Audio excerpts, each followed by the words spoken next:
Hello, Innovation Stream friends.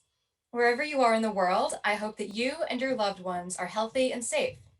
My name is Jennifer Gordon, and I'm the managing editor and a senior fellow at the Atlantic Council Global Energy Center.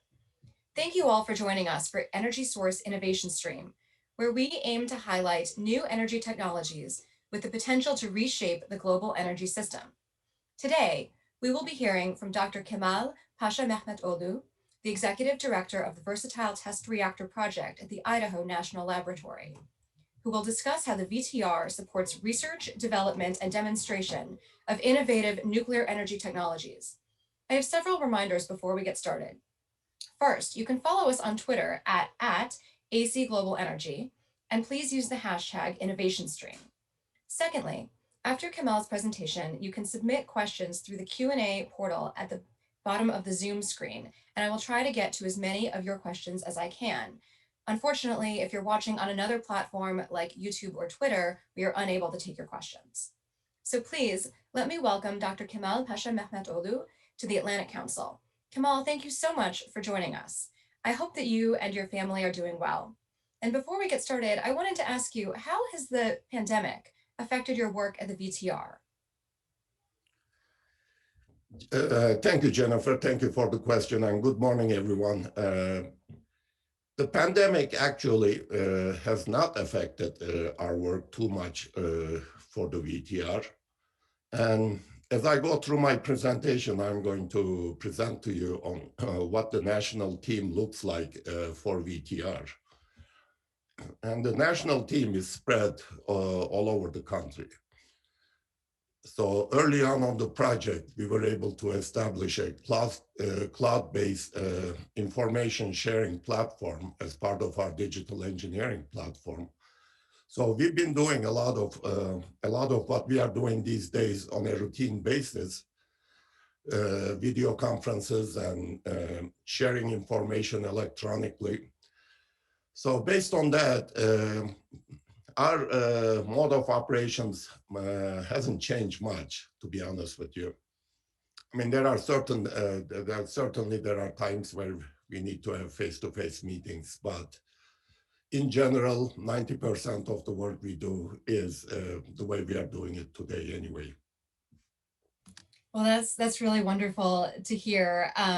There's kind of a stability and the ability to keep going, I think, in the nuclear energy world, and it's great to see that here as well. So, with that, I would love to have you start your presentation. Okay, thank you, Jennifer, and good morning, everyone. Okay, let's get started. The Versatile Test Reactor, that's a high priority Department of Energy project. It started in 2018. From early on, when we were looking at what kind of a test reactor we would be needing, the idea was to tailor it to potential needs of a 21st century energy landscape, and what kind of goals we are trying to achieve with respect to nuclear energy in the 21st century. And it is very clear that the clean energy technologies, all of them, not just nuclear, they will go through an aggressive development and deployment period in the 21st century. And to achieve those energy goals, we need to have a very strong nuclear industry, and they need to be backed up by a very strong research and development infrastructure. So that was the driving motivation behind the Versatile Test Reactor. When we looked at the R&D infrastructure in the US, our infrastructure is fairly robust and fairly flexible with all the investments that were made in the last 10 years in this area. But we recognized that there was one missing piece, and that was high energy neutron irradiation capability. Today, capability exists only in Russia, which you can imagine that does put quite a bit of constraints on US researchers and the US developers. So having that capability in the US will not only benefit the US developers, increase their competitiveness, but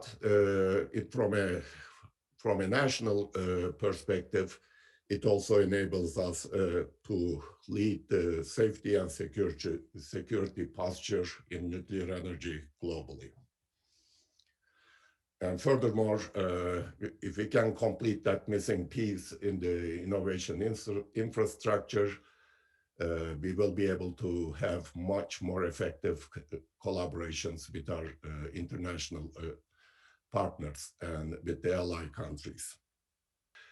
VTR is a test reactor aimed at testing new fuels, materials, sensors, and instrumentations. It does not produce power. Instead, it produces neutrons, high energy neutrons to be used for testing purposes. The conceptual design is a 300 megawatt thermal pool type sodium cooled reactor.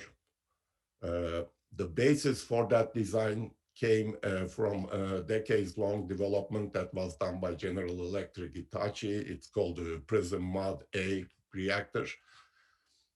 We modified it a little bit in terms of the plant design to meet the experimental and the testing needs. But we have replaced the core completely and optimized the core for testing purposes. We use uranium, plutonium, zirconium, metallic alloy fuel in there that enables us to maximize the neutron flux with as small a core size as possible while meeting all the experimental needs. Combined with the high neutron flux, which is over the volume that neutron flux is applied to, it is the largest that we could achieve. 4 times 10 to the 15 neutrons per centimeter square for second. That and high availability of the reactor, 80%, we can accumulate radiation damage very quickly in this test reactor. So we can do accelerated neutron irradiation experiments. And as an example, we do have other test reactors, but they operate in the thermal spectrum or the low energy neutron spectrum. Compared to those reactors, we can accumulate radiation damage 10 times or more faster than what we could achieve with those reactors. Material that will go into a light water reactor, it will take years to irradiate. That irradiation can be performed in less than a month in VTR. We are looking at least 10 irradiation positions in the core. The circular shape on the bottom left-hand side of the view graph is the core cross-section. The core is about 7 feet in diameter, that whole thing. And the hexagons are the fuel assemblies. The magenta color and the lime green color locations are the test locations. For illustrative purposes, the locations and the magenta color are those are permanent. Those will be the test locations because for those places, we need instrument leads to go in and out of the core. The lime green color ones are just shown as an example. Any one of those fuel assemblies can be replaced by a test assembly as long as we don't have active instrumentation. And we are also, this is a sodium cooled reactor because that is the most mature technology. So the reactor operates as a sodium cooled pool type reactor. But the idea is also support other types of reactors that are being developed, like lead cooled reactors, lead bismuth cooled reactors, helium cooled reactors, molten salt cooled reactors. So we want to be able to insert cartridge loops into the core where there is circulating coolant with those different coolants and in contact with fuels and materials and test those under the higher radiation conditions. And those kind of loops will go into places where it's shown as the magenta in that cross section. Now, what's the status of the project? As I indicated, the project started in 2018. The most recent major milestone was critical decision one, which was the alternative selection, approval of the conceptual design, and the cost and schedule rate. That was in September of 2020, in less than a year ago. In parallel, we are going with the EIS.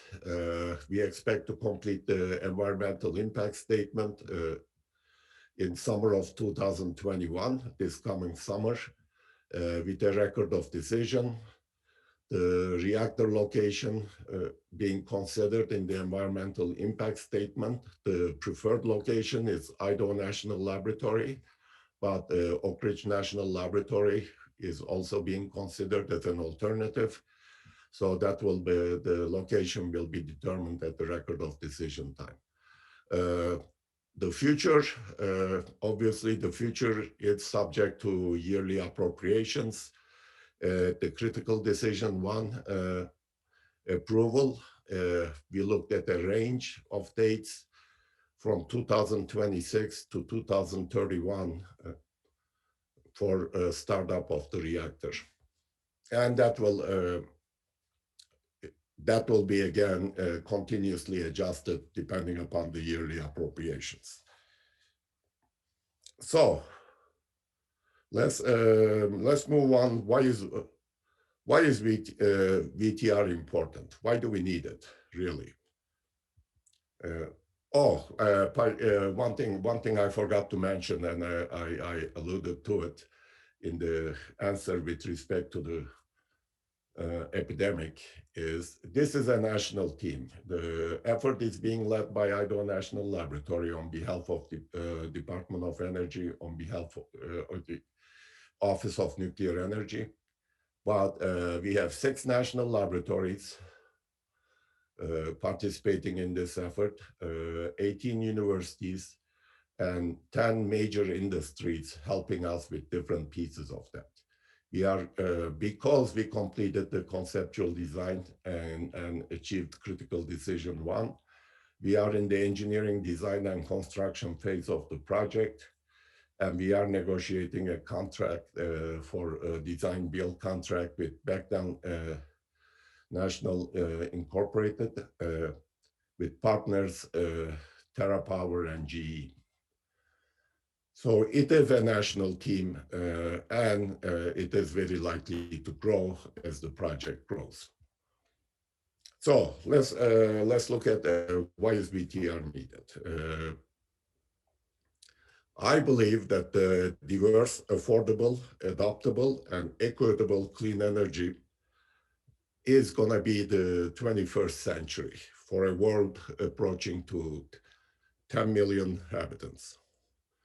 Not exclusively, but when it's integrated with the other clean energy sources, nuclear energy, I do believe, will be an important part of that energy landscape to meet the needs of 10 billion people.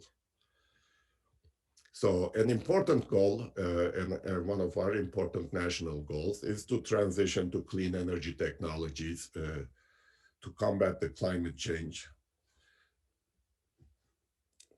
So part of it is trying to slow down and mitigate the climate change. And part of it, honestly, is to be able to learn and to learn to live with the negative impacts of the climate change that we are already experiencing. So the nuclear energy is gonna play a major role, in my opinion, in that future. However, I think future nuclear energy systems are going to be different than what we have today. They will have to be tailored to the regional needs. They will be different in sizes, in technologies, in their operating conditions, and depending upon whether they are producing electricity or producing heat, they will operate in different modes. These designs are typically referred in general as advanced reactors. There are variations in advanced reactors. Some of them can be demonstrated today with fuels and materials that we know of today, with potential future improvements between the demonstration phase and the large-scale commercialization phase. And some of those designs are very different than what we have done in the past. We cannot demonstrate them today, but with some aggressive testing, they can be ready for demonstration fairly quickly. So within that frame, the robust R&D infrastructure to support this future with the diversity of nuclear technologies, that robust infrastructure is going to be very important, and VTR will be needed as part of that infrastructure. Another important goal is obviously climate change or global warming is not just a regional problem. It's not just a national problem. It is a global problem. And if nuclear energy is going to play an important role globally, it is important that the US continues its leadership role, just like we did for the light water reactors deployment globally. That's not all about economics and jobs and all that. It is it is equally important that the safety and the security framework globally is set properly, and for that, US leadership is important. And to be able to stay and sustain a leadership role like that, just like we did for decades on the light water reactor technology, we need to have a R&D infrastructure that supports that supports the changing market needs globally, as well as the geopolitical landscape. So, as I've indicated, we have invested quite a bit in the R&D infrastructure in the last decade or so. Some examples on this picture is the hot cell infrastructure. 2 years ago, we restarted a reactor to be able to do transient testing on fuels and materials. A lot has been done in modeling and simulation, digital engineering, digital twins. So once we have this last missing piece, I do believe that we will be able to adjust to whatever we think is going to be necessary for the future. And part of that is the human infrastructure, and having a new tool like VTR is going to be essential for developing the new scientists and engineers, the nuclear scientists and engineers for the future. So it is important that the demonstration projects that DOE has started, they are starting this year. They are great. They are needed because without a strong industrial sector, we are not going to get to the future that we are looking for. But in parallel, developing VTR specifically to close that missing gap is going to be important. And with the proper support, we can get there in a decade or less. So with that, I will finish my presentation and turn my camera back on.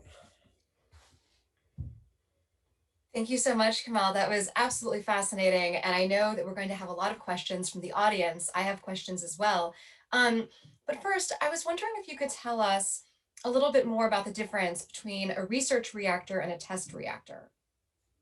Well, in our terminology, the research reactors are usually reactors where you don't necessarily do fuels and materials. They don't necessarily need to operate under high neutron fluxes or experimental capabilities. Universities have research reactors, and they basically they are used for training students and figuring out how the reactors work. Now, the test reactors are specifically designed to have high neutron fluxes in different energy regimes so that we can test materials, fuels, components. And then there's another set in our terminology. We call them demonstration reactors. And those are the reactors that the first of a kind reactors to jump to the commercial scale deployment of the reactors.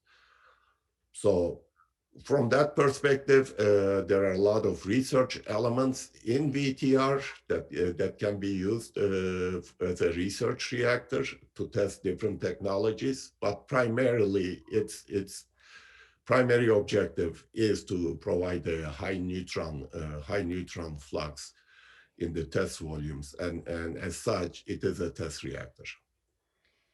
Thank you. So given how few test reactors there are, and also given, I think, the difficulty and the expense of building one, do you think that this is something where the United States, where our international civil nuclear allies might want to join us in some way, and cooperate and participate in this project?